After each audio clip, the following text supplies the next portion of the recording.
start your tree of life, gather these materials from your kit.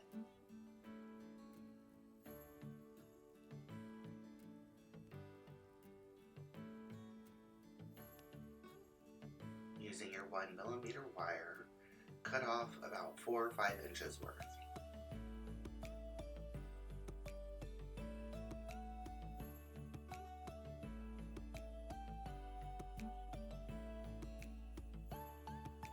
Take that piece and bend it into a circle as if you were making a ring on a keychain.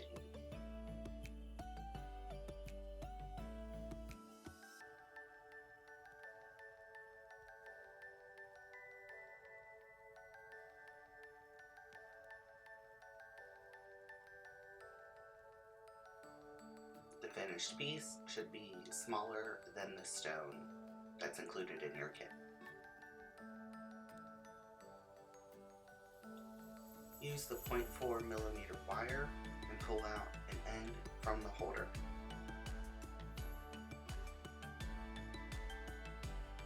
Measure a piece about 6 to 8 inches.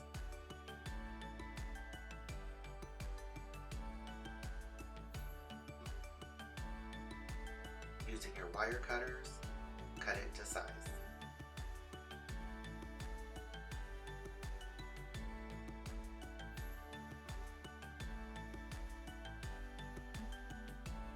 After you have made a total of 8 of those pieces, put the end of your wire back in the little holder so that it doesn't unwind.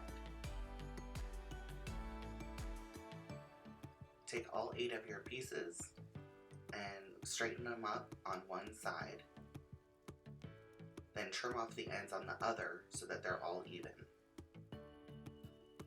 About a quarter or a third way from the bottom, pinch all the wires in your fingers about an inch apart and twist until it's all tight.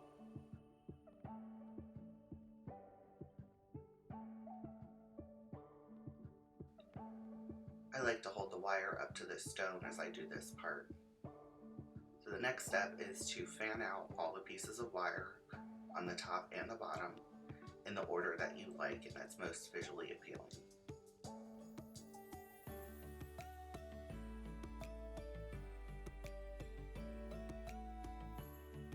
The roots should fan out a lot less than the branches of the tree.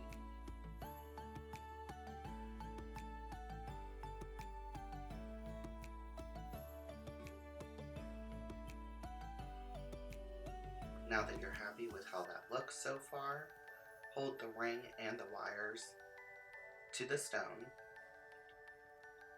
and then use the wires to wrap twice around the ring,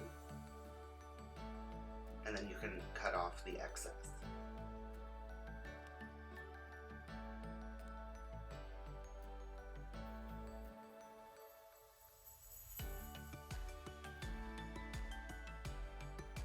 The first wires you do should be at the 4 opposite ends.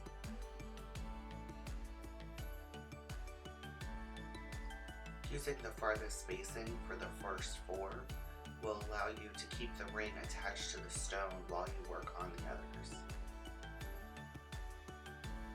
As you're working, check to make sure everything is laying how you want it.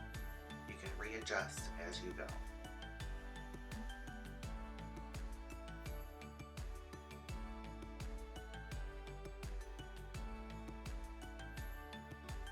Be careful while you're cutting the wire, as the extra pieces can go flying sometimes.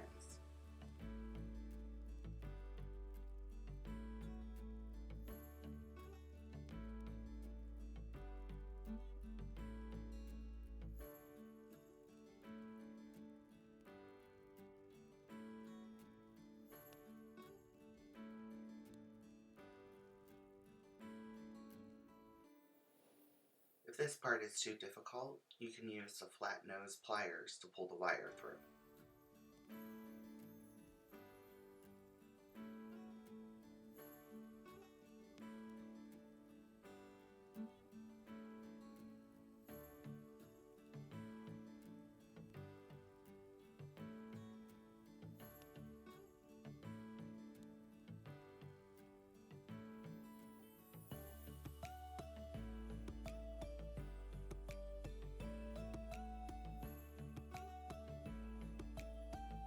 I did 5 pieces of wire for my first time to make it extra secure, but you can see the concept that if you do opposite ends, it will hold the ring more evenly in the center of the stone.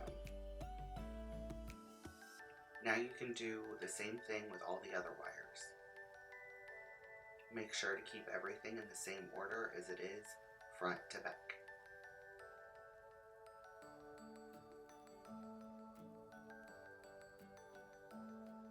While you're doing this, you might notice that the wires are still a little loose despite your best efforts.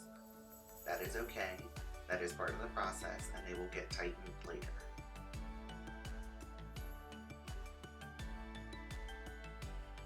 Once you've done all the wires, everything should be in line how you like it and look something like this.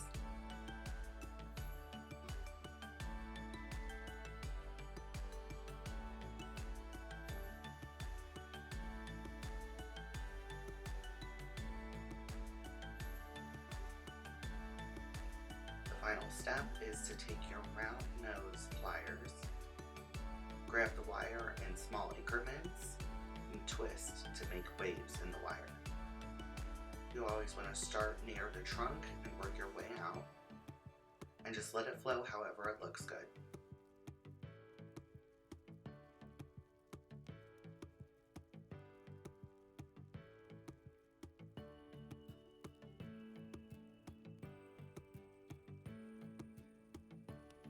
As you work, you'll notice that all the wires are tight against the stone, and that's because of all the bending you're doing right now. Once happy with the branches, you can move on to the roots.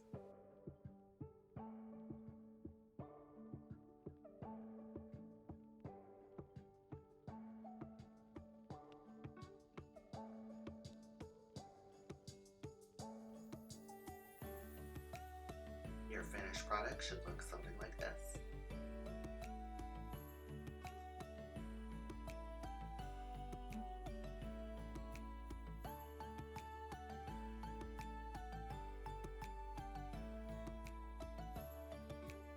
Using this small clear stand, you can put your stone in there to make it a display.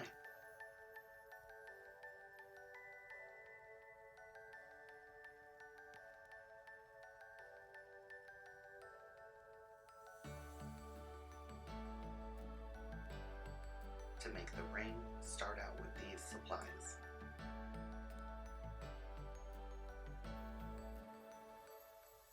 Using any pair of scissors you have around, cut the rubber band. Using your 1mm wire, take out a couple of the coils and trim off your selection.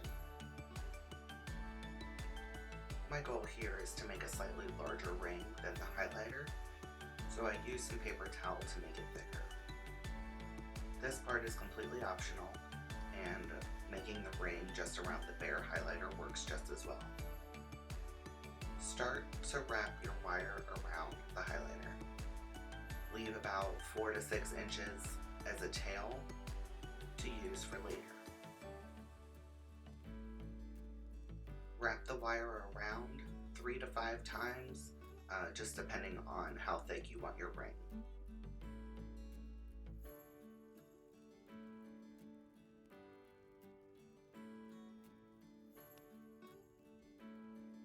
On your last wrap, make sure that your end goes past the first end so that there's a little bit of overlap.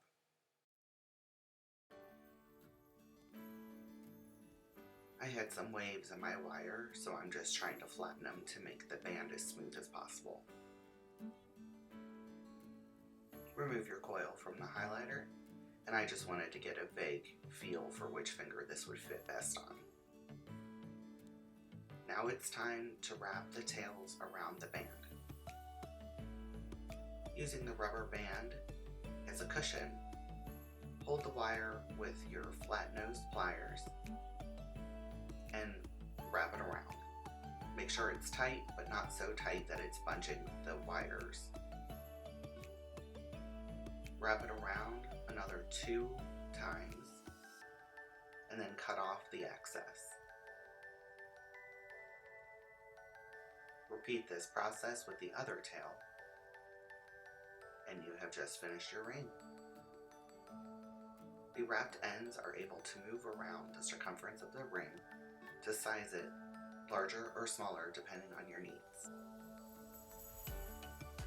Once happy with the size, you can take your pliers again and give them a little pinch to help them stay in place. You can also use the rubber band here for extra safety.